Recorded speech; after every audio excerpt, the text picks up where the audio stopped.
Well, hello, friends. Father Frank Pavone here, National Director of Priests for Life, coming to you from our Mother Angelica TV studios at our Priests for Life headquarters in Titusville, Florida. Thanks for spending some time with me.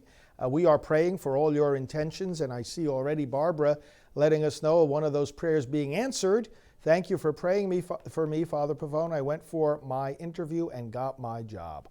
Great. Congratulations. I remember you telling us the other night during the broadcast to pray for that interview. Friends, we're praying for you all your intentions. You can always go to prayerintentions.org and as many times as you like, with as many intentions as you like. And not only I, but all our Priests for Life team, Alvita King and Janet Morana and Brian Kemper and Father Dennis, and we're all praying for you, and we love to do that. So tonight I want to give you my daily diary segment for the last few days. I like to do that every so often because I am at your service, and those who support a ministry like this, as so many of you do, deserve to know exactly what we're doing with your support. You make it possible for me to be sitting here, for me to be traveling, for me to be doing the pro-life works, giving the pro-life messages. Just you make it possible. So that's why I always report back to you, my friends, from about all this activity. Oh, by the way, I see Maria Wadsworth watching from Miami. Maria, I was going to give you a call, and let's connect tomorrow if we can.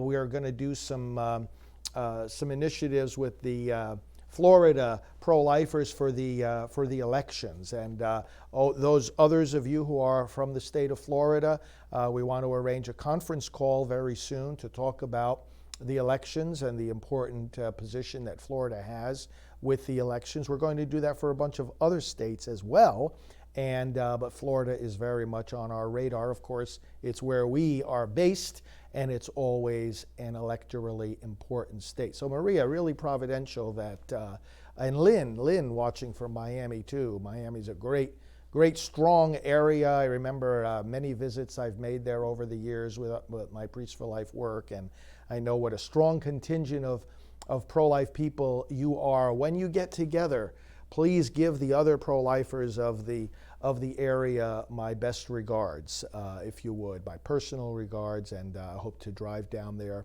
soon and see you all. But please give everyone my regards there in the Miami area. And we look forward to speaking with you by phone very soon. So let's see, Texas, okay, thank you. Please pray for me as I battle sheep in wolves' clothing. Yes, I will. Thank you for mentioning that. That's an important prayer intention, isn't it? Many of us have those kinds of battles. Delphina from California, God bless you. Thank you for watching. I'm coming out to California in a couple of weeks, by the way. September 7th in San Francisco, there is a pro-life conference. It's a statewide California conference, and I will be one of the main speakers at that conference. So that's coming up September 7th. By the way, all of you can see my travel schedule on our main website, endabortion.us. Scroll to the bottom, you see the different members of our team and the travel schedule of the cities that we're going to visit. So let's begin with prayer, my book, Pro-Life Reflections for Every Day. Today, the quote comes to us from the letter of James, chapter 2, verse 8.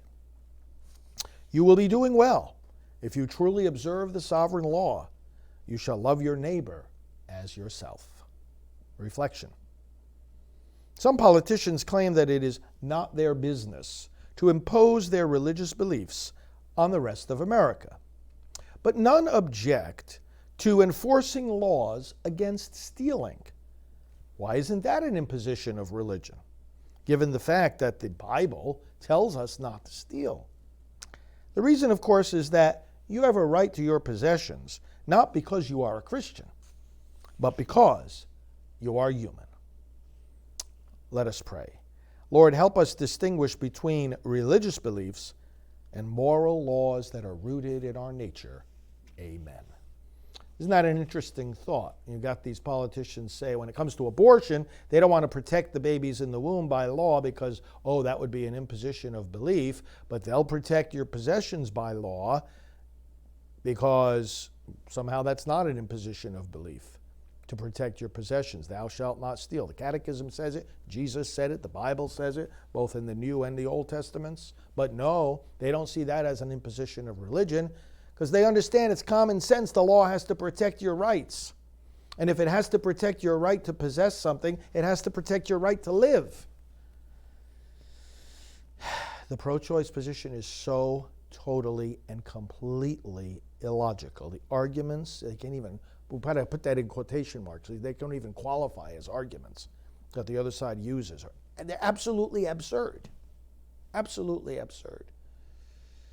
Thank you, Linda, for saying that. She says, Father Frank, you give us strength. It's a battle. It certainly is. It's the battle of our time. Just like history looks back on certain ages as the age of the Holocaust, the age of slavery, the age of segregation. This is the age of abortion. And history will judge the time we are living in right now by how we responded to abortion. Mark my words, it will not judge this time by how we responded to climate change. It will judge this age by how we responded to abortion. And that's why I'm so grateful to all of you that take a stand for this cause, the greatest human rights battle of our time. So yes, it is a battle. It is the battle.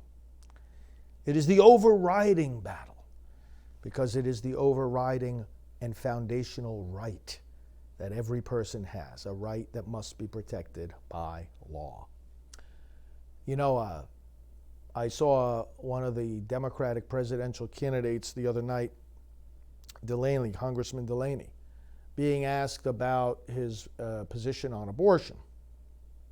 In fact, he was being asked by Peggy Noonan very directly and very clearly whether or not he's in favor of late-term abortion. And he said, well, my wife and I would observe the teachings of our church. We're Catholic. And we would observe the teachings of our church if faced with that situation. Okay. So far, so good. But he said, I don't see my response having to be the same way when I'm legislating or deciding public policies for others.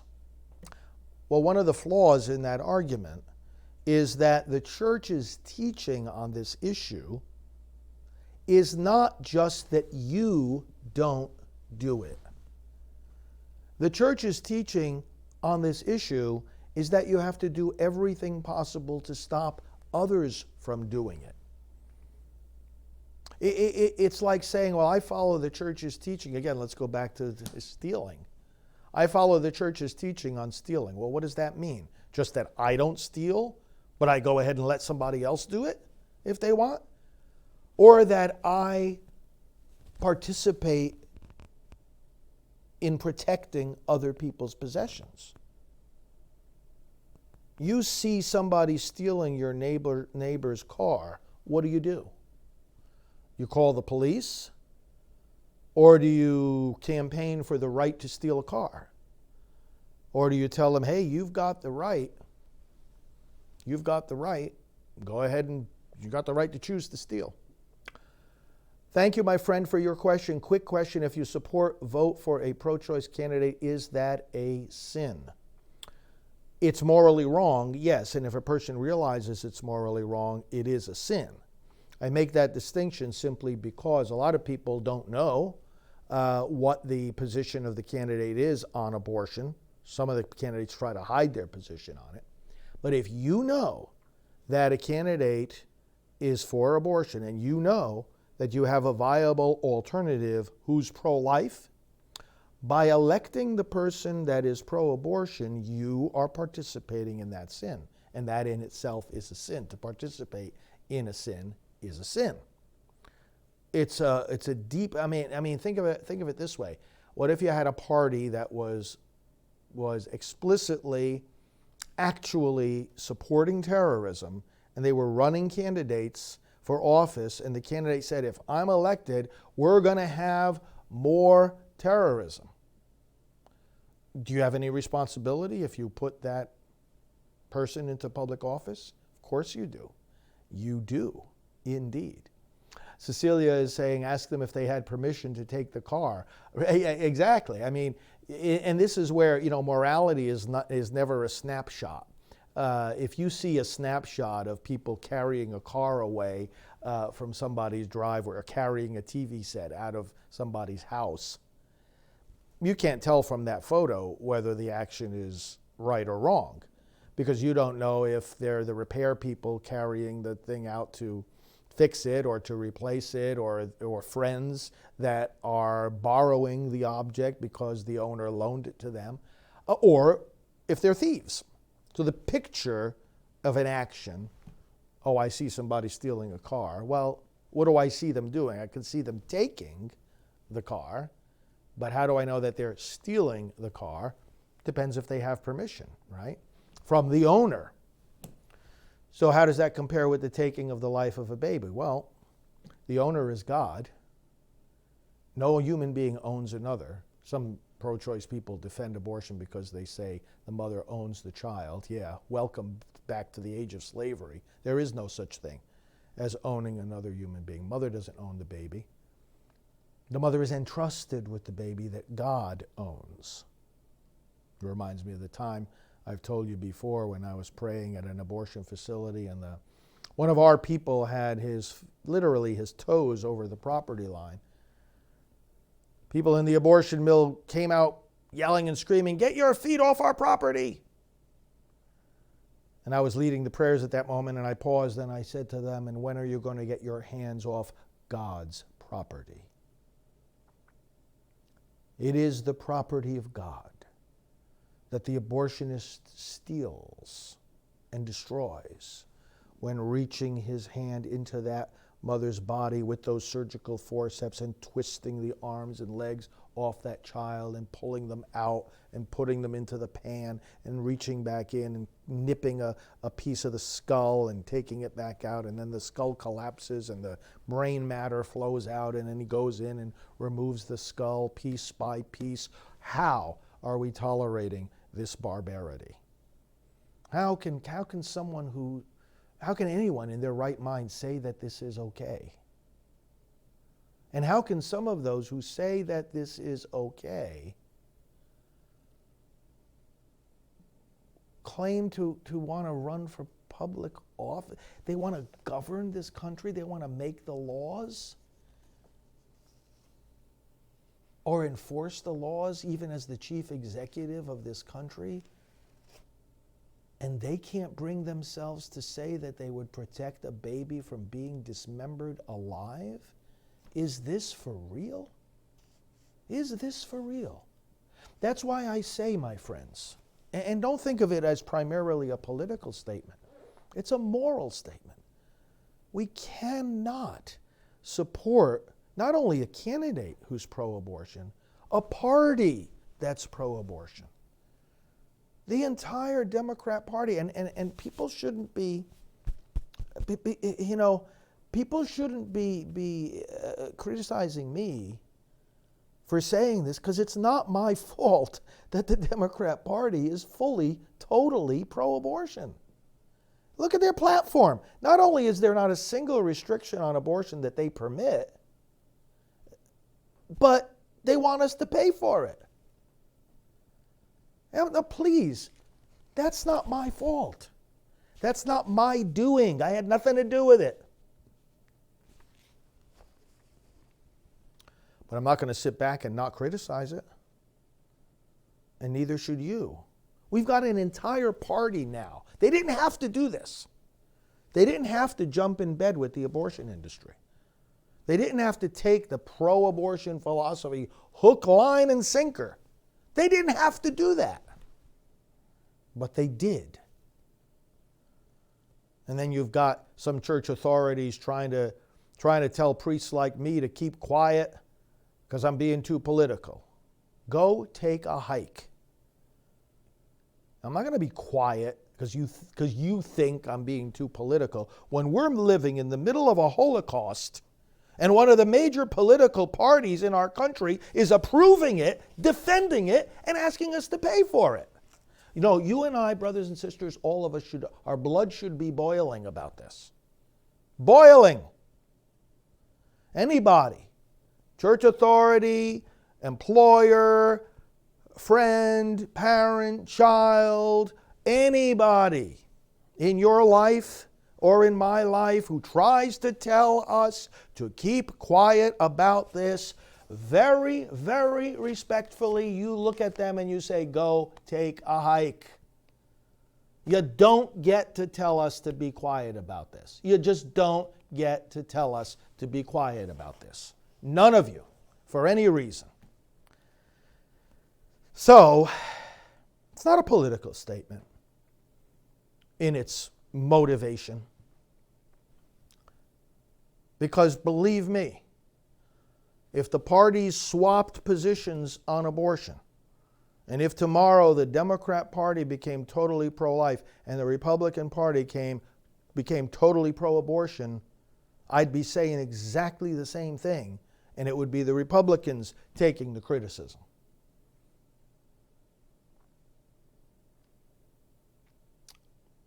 Thank you, Anita, for saying I will never vote for a Democrat. Good for you. Good for saying it. Many people have come to that conclusion. It's the party of death. It's the party of death. What is it?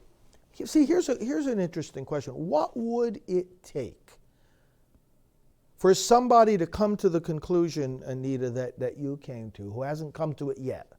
It's hard to understand. When people see what this party is doing, what they're standing for, and what they're standing against the lives of children, they're standing against your faith and mine and our religious freedom. What more do they have to do to convince somebody not to put them into power? I don't know what more do they have to do. Thank you, Mark, for saying, I don't understand how fellow Catholics say you shouldn't be a single issue voter. Is there any issue more important than this? You're absolutely right. There is no issue more important than life, because if you don't have it, what kind of education plan can you enjoy, right? There's these people who say, I disagree with you on pro-choice, but listen, I have a great education plan. You know what a stupid thing for a politician to say. A great education plan for which children? The dead ones? We can respectfully disagree on abortion, but listen to me, elect me, because I have a great health care plan. Again, what a stupid thing for a politician to say. A good health care plan for who? The babies you threw in the garbage? Good health care plan.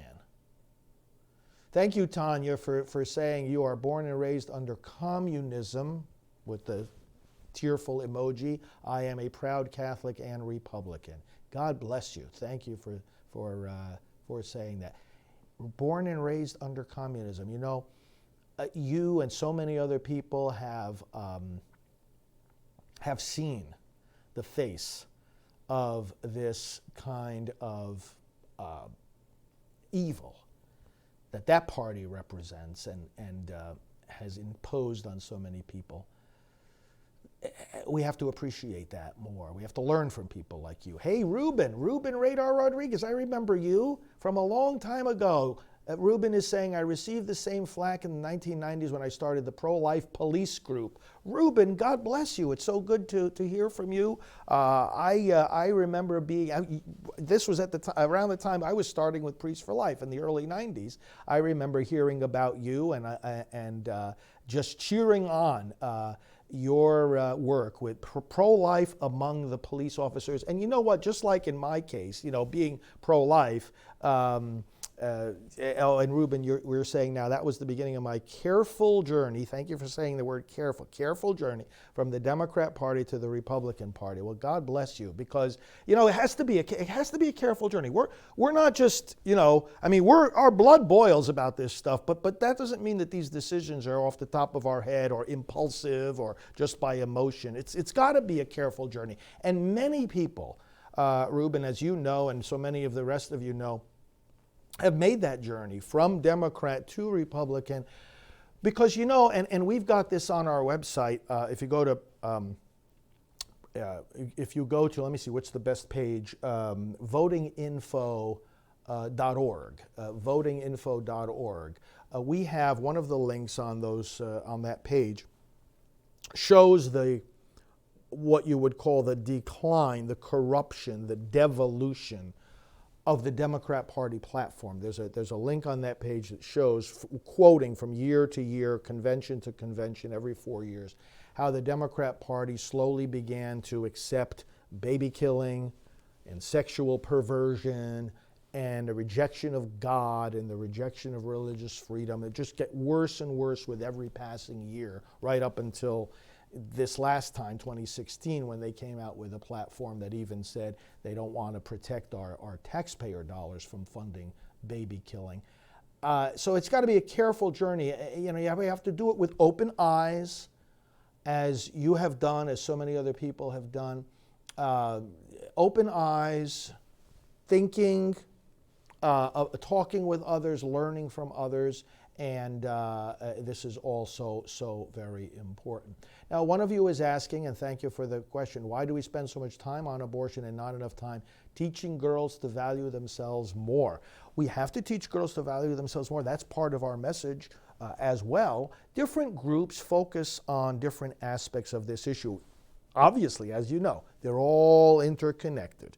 It's precisely the lack of girls valuing themselves that can lead to sexual promiscuity, that can lead to the act of abortion itself, and subsequent self-punishment, et cetera, et cetera. All of these things are deeply connected. There's so many aspects of this issue, right? There's a lot of things that feed into abortion.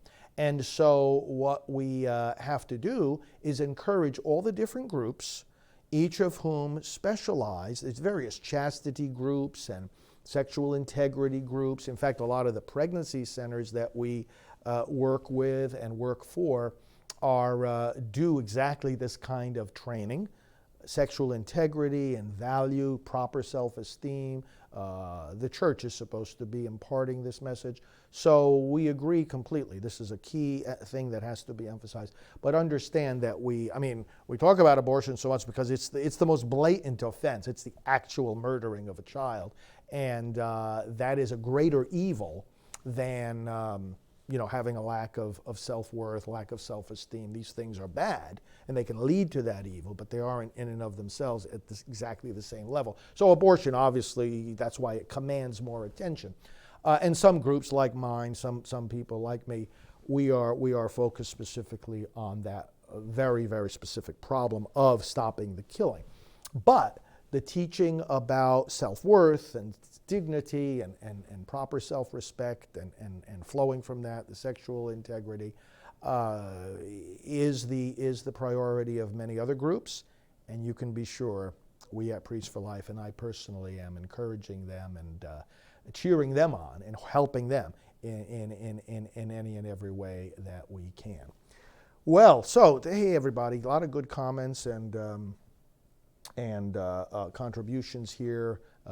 Thank you for all your insights and your support. So I was starting with telling you about my daily diary. So let me tell you what I've been about doing these recent days. My last daily diary segment I finished on August the 12th. And that's when we had just finished the day before our pro-life leaders meeting, and then I had another meeting after the meeting, and then did some more office work on the 11th. And then on the 12th, we started right in on our regular pastoral team meeting, which went Monday through Friday, right up to yesterday, in other words.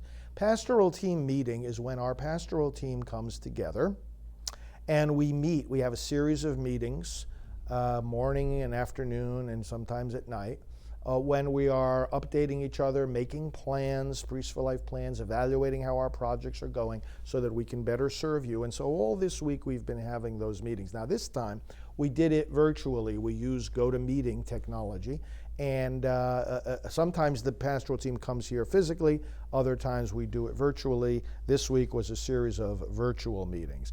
And what we do is we prepare a detailed schedule on these different colored sheets that you see I have, really hour by hour from morning to night, who has to meet with whom. Staff are meeting with each other. I'm meeting with all the different departments of our ministry. I have here a meeting with our international folks that do the work at the United Nations, defending the unborn. We have here meetings of the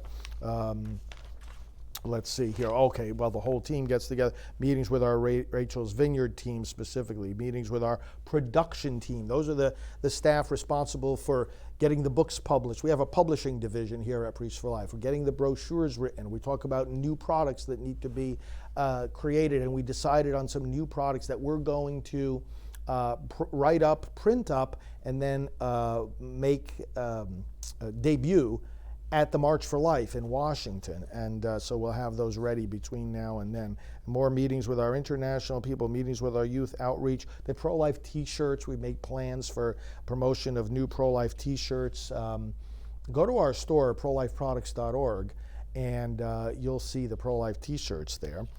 We have monthly reading that we give to our pastoral team. And one of the sessions here on Tuesday was about that. We review one or another of the latest pro-life books that has come out, and we talk about it in detail. Maybe it's a pro-life book, maybe it's an in-depth article on some aspect of abortion. And then, let's see, Wednesday came, we had the whole pastoral team meeting. Each of the departments gives an update. Our products, our website statistics, we analyze what pages are doing well, how many visitors are going to each page, how long they're staying there, how we can make those pages better for you, to serve you. All of this is to serve you. Postings on our websites, our social media statistical report. We met and we talked about that. The travel that our team does. We talk together about how to make the travels more effective. More meetings with our Silent No More team.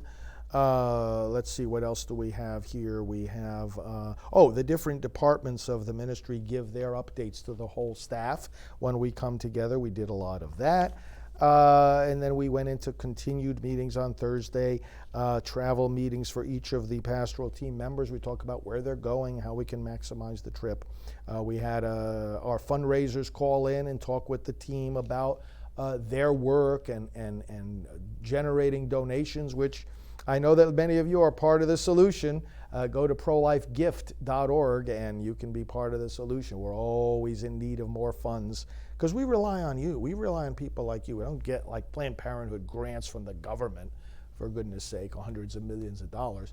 We get the $25 donations from people like you, the $50 donations, and friends, we're so appreciative of every dime that comes in. And we got a great team, not only the fundraisers, but the financial experts, some folks with experience on Wall Street. We've got some of the very best consultants to make sure all our finances are in good order. So we have various meetings with them. And on Thursday, we, of course, besides celebrating the Assumption, we welcomed not one, not two, but 3 new staff members here at our headquarters at Priests for Life. We are so happy. Our staff continues to grow. The work continues to grow, so we have to keep hiring more people to help us get the work done. And we had the 3 new ladies come. If you go to our website, you'll be able to meet them, and you'll see them there on the website. Let me just pause here for another Ruben's question here. Father, have you ever considered a Roku channel or cable channel? Maybe links so we can replay your offerings if we're busy with shift work or other of life's challenges. Thank you, Ruben. The answer is yes. I have our staff member, Rob, who handles the social media. He's bringing you this broadcast right now, by the way. And he asked me some time ago, he said, Father, you want to get a Roku channel? And I said, yes, right away. And so he's going to make that happen. And but right now, our broadcasting is, of course, I see you're watching us on Facebook, endabortion.tv. If you go there to that website, endabortion.tv, you'll see that the various channels that this feed is going into right now. Rob multi-streams it, so it's going into these various places at the same time. And it's very shareable. Each of these platforms has its way of sharing it, replaying it, and so forth. And so by all means, I encourage you, and I thank you for thinking about this, to take these broadcasts and to share them in any way that you can among your associates. And again, thanks for your great work. So we're very happy about these 3 new staff people that we have. Let's see here. We continued with meetings. Thursday, of course, was the Assumption. We had a special celebration for that. And then Thursday night, we all enjoyed, and I hope you enjoyed, President Trump's rally speech from Manchester, New Hampshire. What an electrifying gathering that was. We brought it to you live here on this channel, and you can go back and watch it again. We also have another special website. And whenever you watch, by the way, brothers and sisters, if you have a little, either a pad there or a good old-fashioned pen and paper or some kind of a device on which you can take notes, take note of the many different websites that I mentioned, because we got lots of them and we try to make them as easy as possible. ProLifePresident.com. What we do there is every time President Trump has one of these rallies, we, besides broadcasting it live, we keep the recording there of ProLifePresident.com. You always see the most recent rally. And then we also have all the rallies on another page. You can access all of it at ProLifeVote.com. But go back and watch the New Hampshire rally speech from the other night. If you haven't seen it yet, my friends, as I always say, the rally speeches that the president gives, they do three basic things. Number one, they remind us of the tremendous accomplishments that this president and his administration have made. They review in detail a lot of the good news that you're not going to hear from a lot of the mainstream media.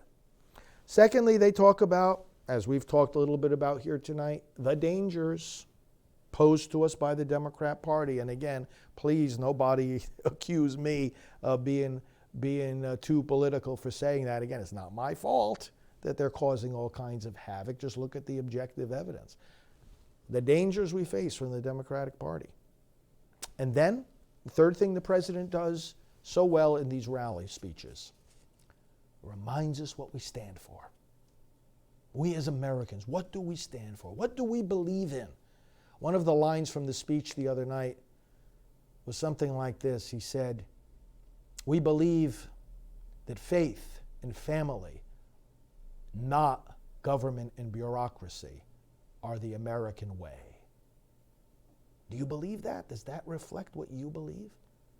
Faith and family are the American way, not government and bureaucracy. Beautiful lines like this all throughout the speech, reminding us what we stand for, what we believe in, what we work so hard to make sure that our children and grandchildren will enjoy in this nation. This election is you know, it's not just about what's happening now or what's going to happen to us. It's about what kind of future are we building for our children and for our grandchildren.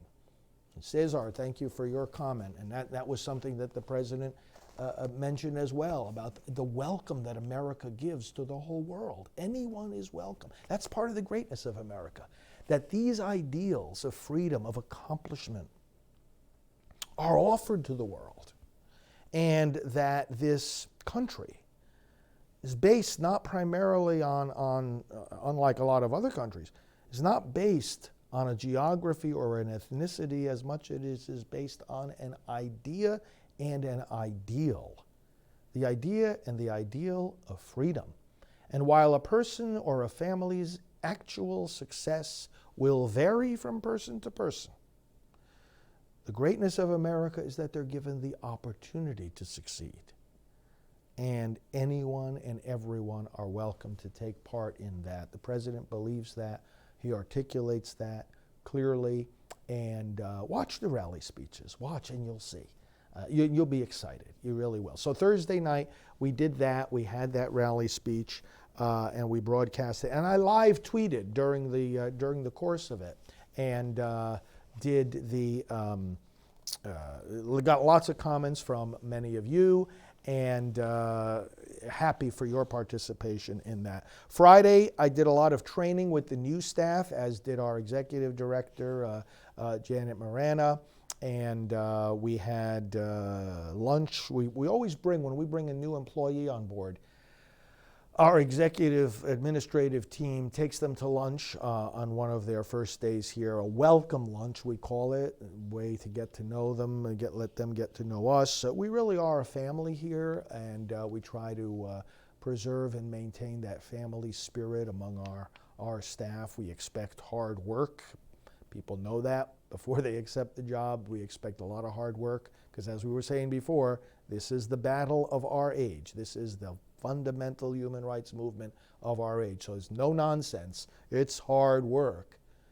But it's hard work in an environment of mutual support and of mutual esteem and mutual encouragement. And that's the kind of atmosphere we try to create.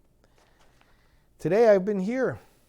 I've been here working like crazy. A lot of things to catch up on, a lot of pro-life leaders to connect with, follow up from the pro-life leadership meeting we had last week, getting ready for another pro-life leadership meeting that we are leading about a month from now in Washington, D.C., communicating with lawmakers, communicating with the White House, communicating with many, many people at my desk, on the phone, on the email. I've just been trying to catch up today as best as I could. And here we are now with our evening broadcast. So we want to be our team at your service. And thank you, Deacon Mike. Thank you for being a deacon and for tuning in to our program. God bless all the deacons. You know, we have a Deacons for Life effort. And Deacons for Life around the country, around the world. Check that out as well, deaconsforlife.org. Yes, Pro-Life President, Delphina, prolifepresident.com is where we have that, the video of the recent rally, prolifepresident.com. So thank you, friends. Time to get to bed, for me at least, and pray for me as I pray for you. And now I want to give you God's blessing. May the Lord bless you and your families. May He bless your work and all your prayer intentions. And above all, may He make you a faithful and effective apostle of the dignity of life in our day. May He bless you, the Father and the Son and the Holy Spirit. Amen. Father Frank Pavone here of Priests for Life. Talk to you tomorrow.